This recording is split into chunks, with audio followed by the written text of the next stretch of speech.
All right. Thank you all for coming out. Excuse me. I was proud of the effort from our football team tonight. Western, they're very well coached. They came out and gave us everything that we can handle, and I have a lot of respect for that football team. We've got a lot of work to do, but I like what I saw in the locker room after the game from our team and from our leaders. It's a hungry football team, and we know that we need to get better. And it was just a very mature locker room after the game. And so it's all going to be about how we show up tomorrow, how we show up Sunday, and how we chop into the next week. Saw some good things on offense, saw some good things on defense, saw some good things on special teams. We left some plays on the field, obviously, and those are things we need to get cleaned up. I expect our best and most improvement between our first and second game. That's what I expect. The stadium was unbelievable. I mean, we love our fans. Our student section was off the charts, and I I really appreciate that as a head football coach. But I mean, we all do. The staff, all of our players. I mean, the woodshed is a real thing. It's real. Football is important, and you can feel that when you walk in there. It's a special opportunity, when we get a chance to play in there and coach in there. And so I want to thank our fans, thank our students for showing up and getting after it tonight. And it's our job to give you something that you want to see. And so we're hell bent on getting that done. But with that, I'll open up for questions. Mel, can you give us an update as far as what you know about Snow and Henderson, and are either one of those long-term potentially? I can't give you anything right now. I'll know a lot more tomorrow, and maybe by Monday or so when I'm back with you, maybe I can give you more. Maybe not. We'll just have to see. Hey, Mel, front and Pierre. I was wondering if you could evaluate the play of Jacoby Windman and what he brought. 4 sacks today and playing DN for you. Yeah, so he did a good job. I just talked to him a minute ago, and I mean, he's hungry. He just wants to get better. I mean, you just gotta love him. We identified him, in camp, and in the spring as well. I mean, as one of our best pass rushers, maybe our best pass rusher. And pass rushers are hard to find, right? And so you always have to be able to affect the quarterback. You have to be able to do that. You got to be able to stop the run, make people one-dimensional, and then affect the quarterback with rush and coverage. And so,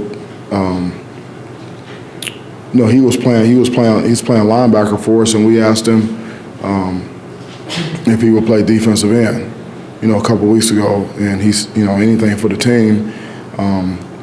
And we thought he'd be able to get, he'd be able to get pressure on the quarterback. And he still plays linebacker as well. But just goes to show you what type of team guy he is. And obviously, he had a high level production today in terms of, sack production. I mean, I don't care who you're playing, when you're playing. I mean, that's, I think we had 7, maybe 7 sacks tonight. I'm not sure. And so we had guys. I think Bogle got in there, Brule got in there. Chaz got in there. So, it's a step in the right direction. And I think their longest pass play was maybe 22 yards. And so, and that was a chunk, and it was unfortunate, but. We have to have our rush and our coverage working together, always in order for us to be able to play the type of defense we need to play here. Mel, you talked about not being dead-ass last again in pass defense, and tonight 199 yards through the air. They threw it 36 times. Maybe there were some coverage sacks where your guys allowed the rush to get there. How did you think the corners and safeties played? From what I could see, from what I could see from the field, which is limited, from where I'm standing, I saw a strong effort. I saw a lot of contested balls, and I saw a lot of catch tackle. Guys right there to make it the immediate tackle. It's important not to get the ball thrown over your head. So that was a big point of emphasis for us all spring. And so, stay on top, make them go the long, hard way, and do an excellent job tackling. And so I saw a lot of that. We had one busted coverage early, where we had a guy wide open right in the middle of the field, and that's how they got in position to go down there, I think, and kick a field goal. And then they hit a seven route when we didn't play it properly on the left side, and kid knew it right away. As soon as it happened, I looked over there, he pointed, he said that was me. I mean, it was just every day. It was just something we do every day, and it's just, that's unacceptable. But I have to watch the film, but from what I could see, I mean, just talking to the guys during the game and what I could see from where I was standing, I saw, solid play for the most part. But I have to watch the film and really see what it really looks like. It's never as good as you think. It's never as bad as you think, usually. So, Coach, you jumped out to a big lead, and then you kind of hit a lull. What did you say to your team to jumpstart them in that fourth quarter? Or if it wasn't you, was it a player, and what was said? No, I mean, we talked about it, we talked about before we even came into the game about, not flinching, and there's going to be momentum swings in the game no matter who you play. And how do you get the momentum back? You get the momentum back by executing, one play at a time and just stacking plays. And that's how you keep the momentum, and so what I liked is that I didn't see, frustration to the point where we couldn't function. We stayed together. We kept chopping, kept talking about what adjustments we need to make. How do we get better execution? And then when you do that, and you take that type of approach, when you just keep playing the next play. Then you can put a 91-yard, drive together with like 8 players or whatever. You can do that, and then you can go out there and stop them on defense, and play well on special teams, and then play complementary football. And next thing you know, you got the momentum back, and then now you're creating distance. And that's all it was. I mean, there was no rah-rah speech or anything like that. I mean. Those rah-rah moments, man. Those things don't last, man. They don't work when we got to chop. We got to grind. We got to execute. And the older guys, are stepping up and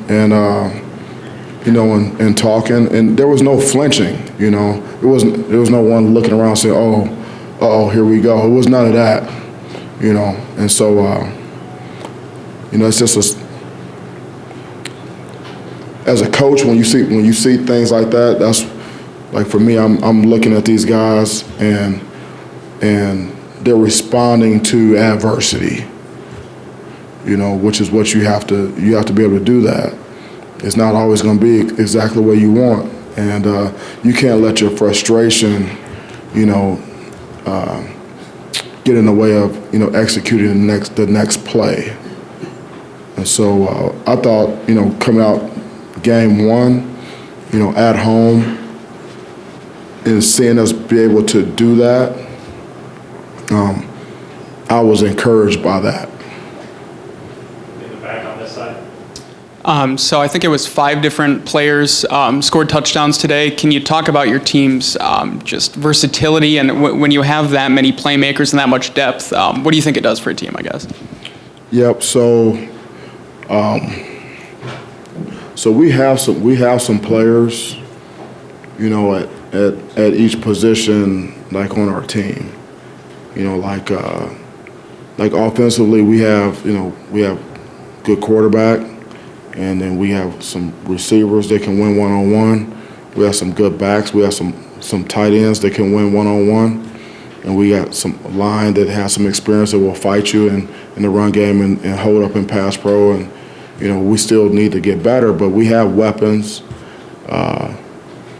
You know, and then the same thing on defense. We have guys on the defensive line. We got some linebackers. We got some secondary guys with some experience that can make some plays and do some things. So special teams, man, we can flip the field.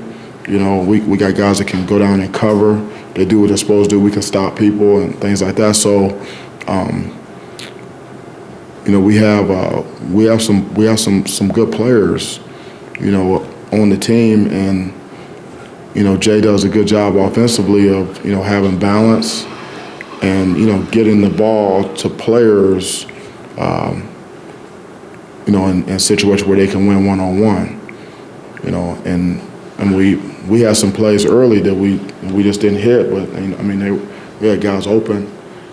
They had won those one-on-ones, and they're out there, and so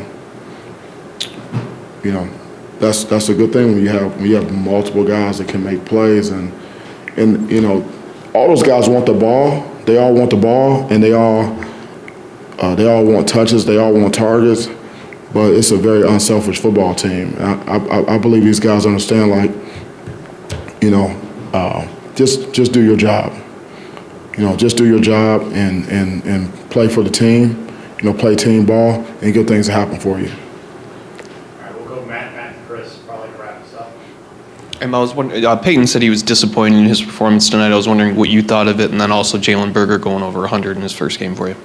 Yeah, I have to look at the film with Peyton, and then of his performance, and then, you know, get with Jay, you know, before I, you know, say if I'm disappointed or not, or with him, you know.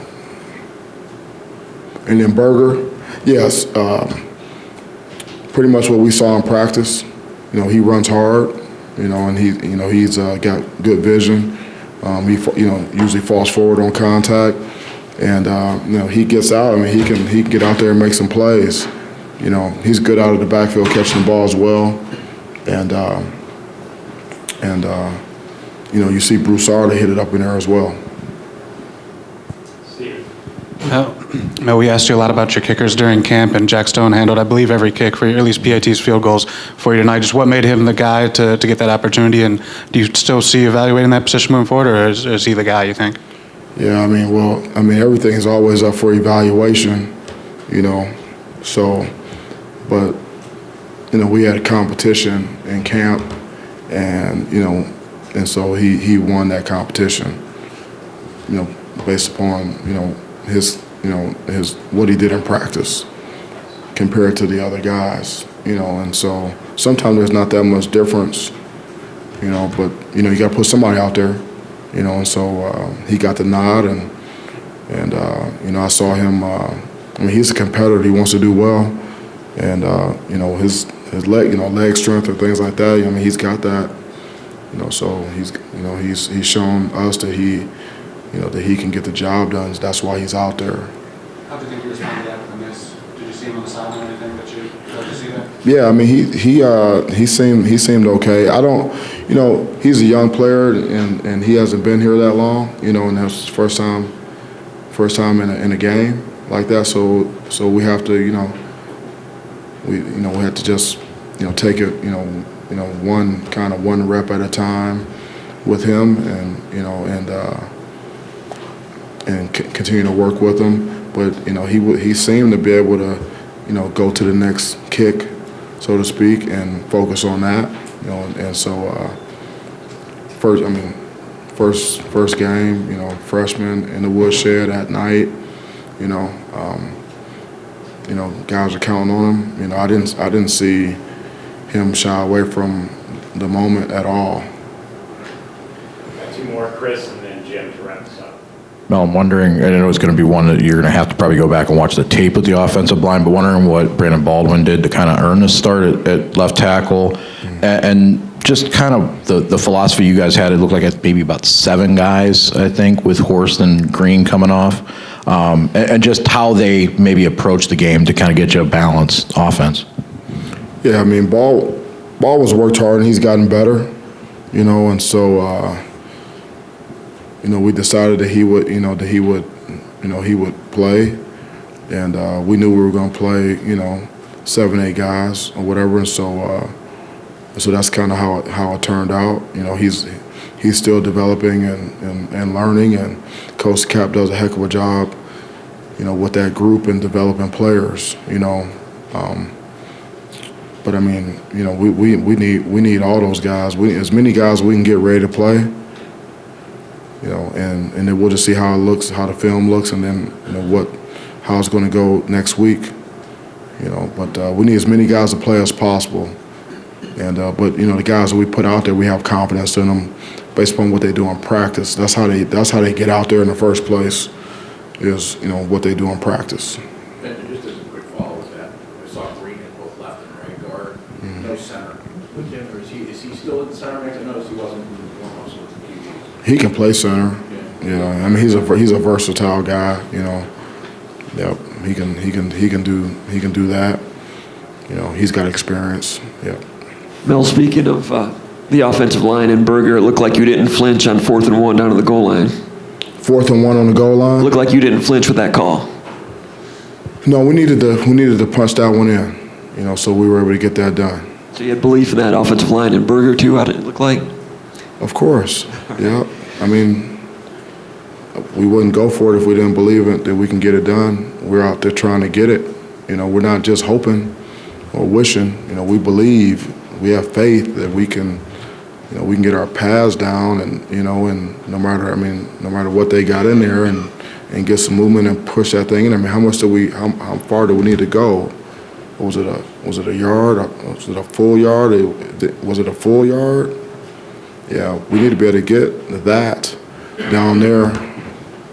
One more thing. How big of a challenge was the communication on defense without Snow and Henderson in there? Guys that have worked on it, but if I'm not mistaken, Henderson and Snow are known as like the 2 best communicators. How much of a challenge communication-wise was it without those 2? Well, I didn't see like a huge drop off in communication out there, but then again, I've got to watch the film and kind of see some of the details of what's going on out there. But I saw poise from the guys who were out there, and Scotty was doing a good job getting them the call early so they could get lined up, so they could take in the information, so they did have time to communicate. But we played the stuff that we had. I mean, he called the stuff that we had. It wasn't like we felt like we just needed to line up in one thing because the guys couldn't function. So, I mean, Coach Barnett does a great job with the defensive backs, and Scotty does a great job with the backers, and we're a communication defense. Everybody's talking, and then it's like that in practice. We talk in the meetings. Play comes up, and the guys are making the calls in the meetings, and it's not just the starters, it's the 2s and the 3s, everyone, because, I mean, like, it's next man up mentality. You don't know when your number is going to be called. You have to be prepared and ready to go in there and make those calls, and have the motion adjustments, and they line up in unbalance, and we got to check or whatever and do those things. Those guys did that. So it's a credit to them being prepared, but also, with the staff, I've talked to you guys during camp, you all during camp about getting everyone ready to go. Making sure that we were like coaching everyone hard, so that when the number's called, they can go in the game and we can just keep playing football, and that's important. We saw that a year ago with this team. Guys go down, and guys got to be able to step up and be productive, so we can continue to play winning football. All right, thank you so much. I know it's late. I really appreciate you covering the team. Appreciate all you do, and we'll see you again next week. Thank you so much. Go Green.